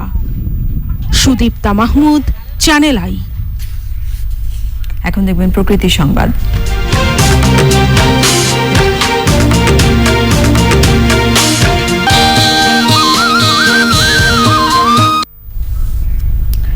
জলবায়ু পরিবর্তনের কারণে বাংলাদেশের প্রাকৃতিক পরিবেশ বিভিন্নভাবে ক্ষতিগ্রস্ত হচ্ছে। সবচেয়ে বেশি ঝুঁকির মধ্যে আছে এদেশের সমৃদ্ধ জীববৈচিত্র্য। হারিয়ে যেতে বসেছে বিভিন্ন প্রজাতির উদ্ভিদ ও প্রাণী। প্রকৃতি সংবাদে দেখুন জলবায়ু পরিবর্তনে বিপন্ন জীববৈচিত্র্য নিয়ে শিহাব খালেদিনের ডেস্ক রিপোর্ট। প্রাকৃতিক বনভূমি ধ্বংস, জলাশয় ভরাট, অপরিকল্পিত শিল্পায়ন, নগরায়ন, দূষণ এসব কারণে জলবায়ু দ্রুত পরিবর্তিত হচ্ছে। এতে একদিকে যেমন মানুষের জীবন ও জীবিকায় প্রভাব পড়ছে, অন্যদিকে ক্ষতিগ্রস্ত হচ্ছে সামগ্রিক জীববৈচিত্র্য। জলবায়ু পরিবর্তনের বৈরী প্রভাবে সবচেয়ে বেশি ক্ষতিগ্রস্ত হচ্ছে উপকূলীয় অঞ্চলের জীববৈচিত্র্য। পরিযায়ী পাখির অন্যতম আবাসস্থল উপকূলীয় চরগুলো ক্রমেই পাখির জন্য অনুপযোগী হয়ে পড়ছে। ঘন ঘন প্রাকৃতিক দুর্যোগের কারণে বিপন্ন পৃথিবীর অন্যতম ম্যানগ্রোভ বন সুন্দরবনের জীববৈচিত্র্য। বাংলাদেশের একমাত্র প্রবাল সমৃদ্ধ দ্বীপ সেন্ট মার্টিনও হুমকির মুখে রয়েছে। ক্ষতিগ্রস্ত হচ্ছে প্রবাল প্রাচীর, ব্যাহত হচ্ছে জলজ প্রাণীর প্রজনন। অতিবর্ষণে সৃষ্ট বন্যায় যেমন নদীকেন্দ্রিক জীববৈচিত্র্য ক্ষতিগ্রস্ত হচ্ছে, তেমনি অনাবৃষ্টিজনিত খরার প্রকোপে দেশের উত্তরাঞ্চলের স্থলজ পরিবেশ ব্যবস্থাও হুমকির মুখে। এভাবে চলতে থাকলে অচিরেই অনেক উদ্ভিদ প্রাণী হারিয়ে যাবার আশঙ্কা রয়েছে। তাই জলবায়ু পরিবর্তনে বিপন্ন জীববৈচিত্র্য রক্ষার পাশাপাশি সুস্থ পরিবেশ নিশ্চিত করতে সচেতনতা বৃদ্ধি ও কার্যকর উদ্যোগ গ্রহণ করা প্রয়োজন। শিহাব খালেদিন, প্রকৃতি ও জীবন ডেস্ক, চ্যানেল আই। জলবায়ু পরিবর্তনে বিপন্ন জীববৈচিত্র্য নিয়ে বিস্তারিত প্রতিবেদন দেখবেন আজ রাত 11:30 প্রকৃতি ও জীবন অনুষ্ঠানে। এবারে পপুলার লাইফ ইন্স্যুরেন্স বাণিজ্য সংবাদ।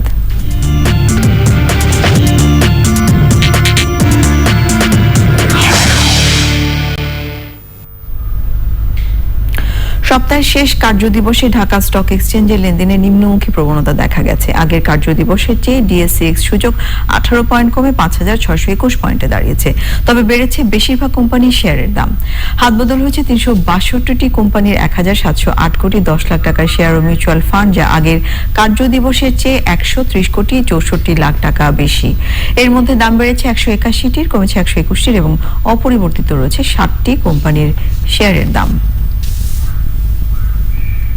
আবার নিয়ে নিচ্ছে অশোক লীলান্দিফা দটস বিরতি।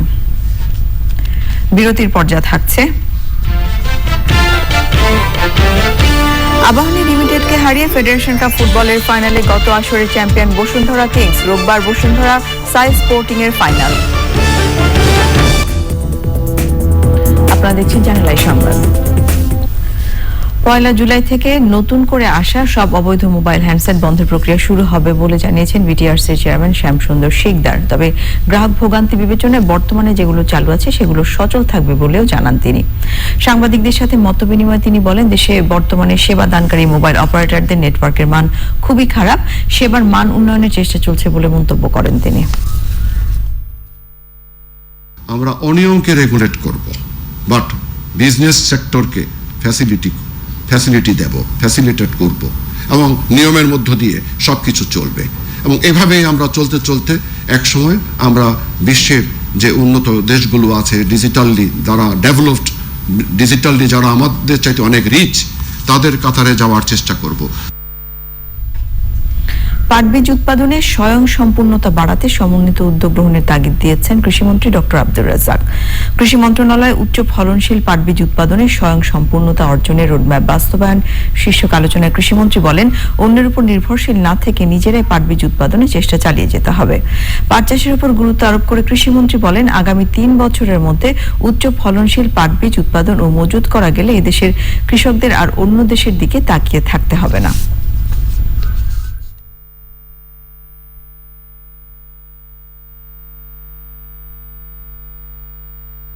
পাট যে তার ঋত গৌরব ফিরে পাচ্ছে বা একটা সম্ভাবনা সৃষ্টি হয়েছে, সেই সম্ভাবনাকে আমাদের দুই মন্ত্রণালয়ের আমাদেরকে যোগান দিতে হবে। পাটের উৎপাদন বাড়াবো এবং পাটকে আমরা বাংলাদেশের চাষিদের জন্য একটা লাভজনক ফসলে উন্নীত করব এবং সাথে সাথে বাংলাদেশে বৈদেশিক মুদ্রা অর্জনের জন্য পাট আবার অসাধারণ ভূমিকা রাখবে। মাগুরা সদরের বারাসিয়া গ্রামে পুরনো ব্যাটারি ভেঙে সীসার মন্ড তৈরির কারখানায় বিষক্রিয়ায় গবাদি পশুর মৃত্যু ও জনস্বাস্থ্যের ঝুঁকির বিষয়টি তদন্ত করছে আইইডিসিআর এর 7 সদস্যের একটি দল। বুধবার সকালে আইইডিসিআর এর মেডিকেল অফিসার ডাক্তার সোহেল রহমানের নেতৃত্বে 7 সদস্যের তদন্ত দল বারাসিয়া গ্রামে ব্যাটারি কারখানা এলাকার অধিবাসীদের সঙ্গে কথা বলেছে। এলাকাবাসী জানিয়েছেন, কারখানা এলাকার আশেপাশের খড় ও ঘাস খেয়ে নভেম্বরে 29টি গরু মারা যায়, আক্রান্ত হয় আরো 100-এরও বেশি গরু। ওই এলাকায় উৎপাদিত চাল খেয়ে শিশুসহ 3 জনের শরীরে নানা উপসর্গ দেখা দিয়েছে। মাগুরা সিভিল সার্জন ডাক্তার প্রদীপ কুমার সাহা জানান, তদন্ত দলটি 3 দিন মাগুরায় থেকে কাজ করবে। এরই মধ্যে তারা জেলা স্বাস্থ্য বিভাগ, সদর হাসপাতালের জরুরি বিভাগ, জনস্বাস্থ্য প্রকৌশল অধিদপ্তর এবং প্রাণী সম্পদ বিভাগের সাথে যোগাযোগ করে প্রয়োজনীয় তথ্য সংগ্রহ করেছেন। তদন্ত শেষে তারা সিভিল সার্জনের দপ্তরে প্রতিবেদন দেবেন, সেই অনুযায়ী পরবর্তী ব্যবস্থা নেওয়া হবে।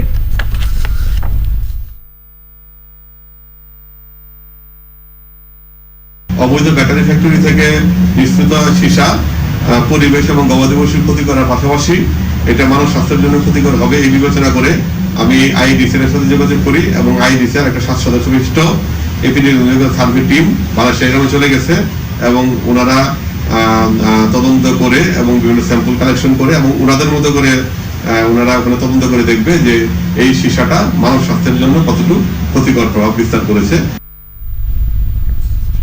সিরাজগঞ্জ জেলার শাহজাদপুরের চিকিৎসক ডাক্তার আবু সাইদ মারা গেছেন। ইন্না লিল্লাহি ওয়া ইন্না ইলাইহি রাজিউন। বুধবার রাতে রাজধানীতে দ্বিতীয়বারের মতো মস্তিষ্কে রক্তক্ষরণ হয়ে তার মৃত্যু হয়। তার বয়স হয়েছিল 97 বছর। আজ জোহরের নামাজের পর শাহজাদপুরের সরকারি কলেজ মাঠে প্রথম জানাজার নামাজ হয়েছে। আসরের পর চর নারিনা স্কুল মাঠে দ্বিতীয় জানাজার নামাজ শেষে তাকে নিজ গ্রামের কবরস্থানে দাফন করা হয়। এবারে ইভ্যালি খেলার খবর।